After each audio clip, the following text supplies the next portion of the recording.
magnificent, isn't it? Took an incredible amount of work to get it again. Now I'm hoping it'll all be worth it. Place the crystal in the central apparatus, and we can start the process for focusing it.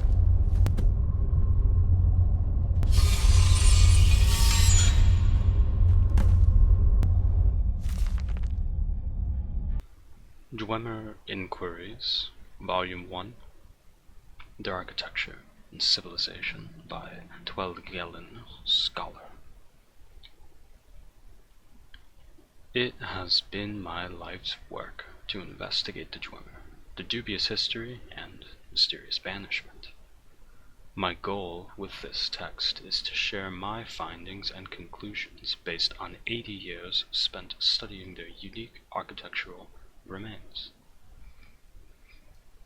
The migration of the Deep Elves from their ancestral Dwemeref, now Morrowind, is a generally accepted fact.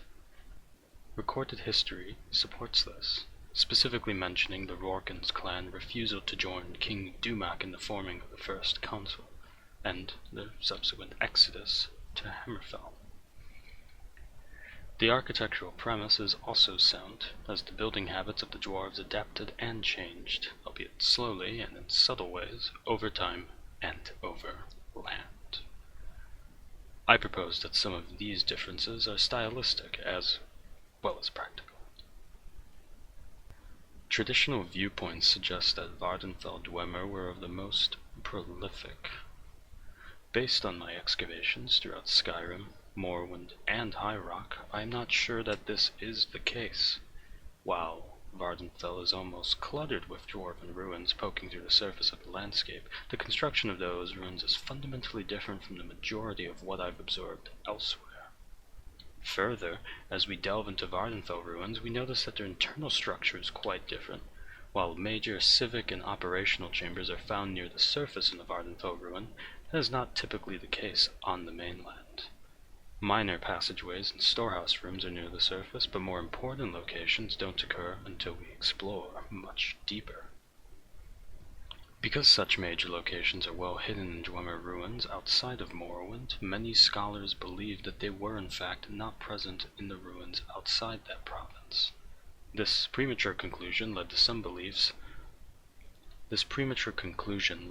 believe such sites to be mere outposts. My research has shown this is not to be the case. There are a few theories that may explain this difference. Perhaps clan architects simply had their own styles and preferences when it came to civic planning. This is only somewhat likely, as dwarven techniques were based on empirical study. There's very likely little room for creative interpretation when it came to building technique.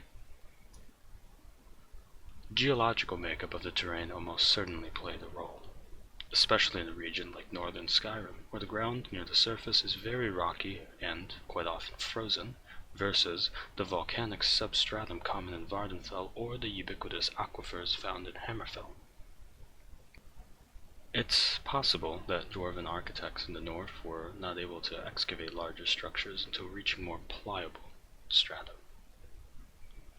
This scholar would like to suggest, however, that many structures west of Morrowind were built after 420 of the First Era.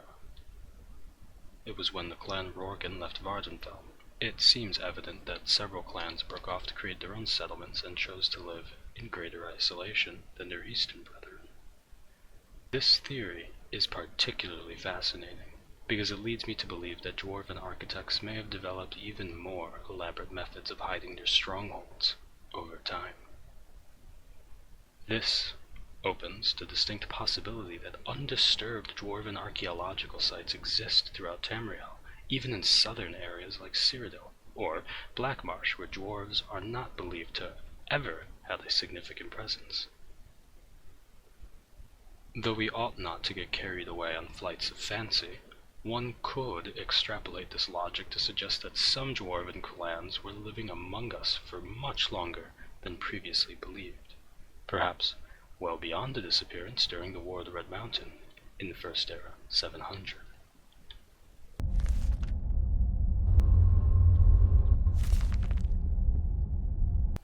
Dwemer Inquiries, Volume 2, by the same. The limited written record supports the perception of the Deep Elves as culturally revering the pursuits of logic and science. This stands in stark contrast to the belief systems of most other mer cultures. When we imagine a society structured around such a central ideology, it becomes reasonable that prolific scholars, especially in the fields of mathematics, metallurgy, or architecture, would be elevated to a social status like that of a clergy in more mystically inclined cultures. The idea is supported by a fragment of dwemer's text recovered from a colony in Skyrim, Ergingthand. I believe it to be associated with the clan Rorgan. The original dwemer in my translation follow. Tere's granted cousin Quolek a privilege with duties for family home building, Hogan Kultura tradition to Father Mundus Shaper. As some scholars interpret this as evidence of dwemer worship of Mundus, I don't agree. My translation of this passage suggests that a respected dwemer by the name of Quolek was promoted to a civic position, probably tonal architect. The latter half of the fragment suggests that Quolek's position requires him to build in a specific style. The term Hogan Kultura has thus far eluded me, but I believe it may be the name of such a style. It's possible there are several styles, differing in their construction principles and typical structures. One earmark of what I believe was the prevalent dwemer style amongst northern clans was a feature I call the deep venue. Deep venues are often characterized as being made up of one or more expansive natural caverns in which several other structures will occur. Structures within the venue may be carved from the stone itself, or freely erected upon the cavern floor. The largest and most impressive venues, such as those found in Bethardems, may even feature roads wide enough for 10 large men to walk shoulder meets shoulder along it. Arcanics are typically smaller structures. Very few have been properly studied before disruption by grave robbers or greedy adventurers, but the few undisturbed sites have contained a surprising collection of magical objects, such as soul gems, alchemical concoctions, and magical texts.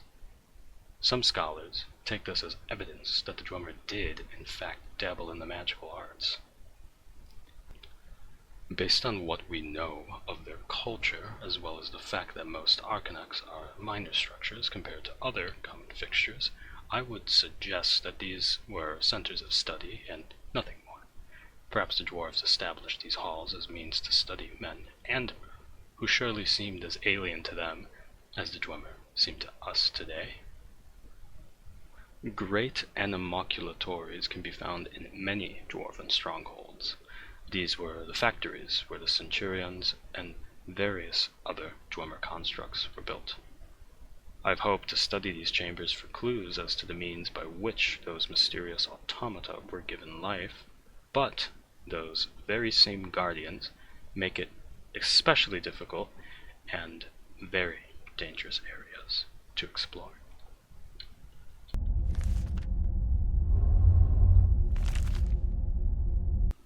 Dwemer Inquiries, Volume 3, by the same.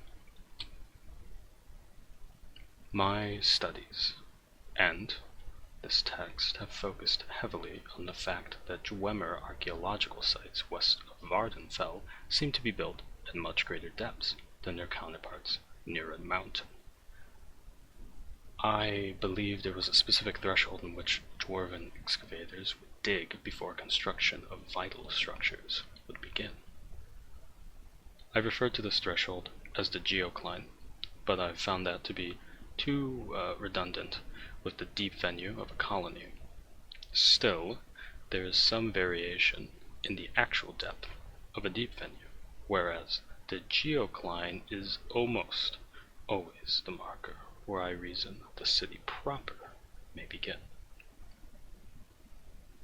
Tunnels and chambers at more shallow depths, while often grand in their architectural style, appear to have served very little in the way of critical civic purpose. Surplus stores of food, warehouse chambers that may have been used in trading with nearby surface settlements, or barracks for topside patrols, are common above the geocline. These tunnels, I have observed, can meander in a seemingly more random pattern than those planned structures underneath. I hypothesize that this may be due to the unpredictable nature of any excavation, even to a race as clever as the dwemer. Surely, unexpected deposits of stone or geological events can make the effort difficult, and I think that these haphazard tunnels are the result of the search for suitable substratum to build within. I found in a small number of ruins reference to a geological anomaly, or a place known as Falshardum Din. This is intriguing because the term not only appears in a few tablet fragments, but very specifically on ornate metal frames in the deepest reaches of the strongholds, Alftan, Erkingtand, and Machindcleft of Skyrim. I have yet to decipher the meaning of these elaborate carvings, but consider it highly strange that they occur in the deepest part of each of these ruins. Risen by order, cousin of privilege Quolek of Shesnaline, privileged duties. Clan home building, Pogan Kultura, tradition to hailed world shaper. The most reasonable translation of Falshardum Din I've managed to decipher is Blackest Kingdom Reaches, but I cannot imagine what that means. I suspect that there may be some pattern I'm failing to notice. This creeping doubt has haunted my career in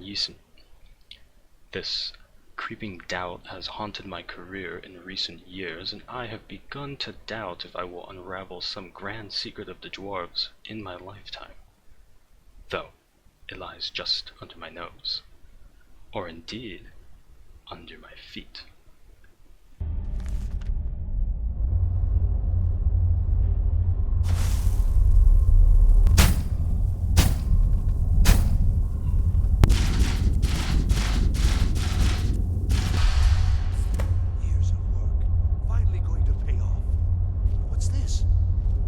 Results.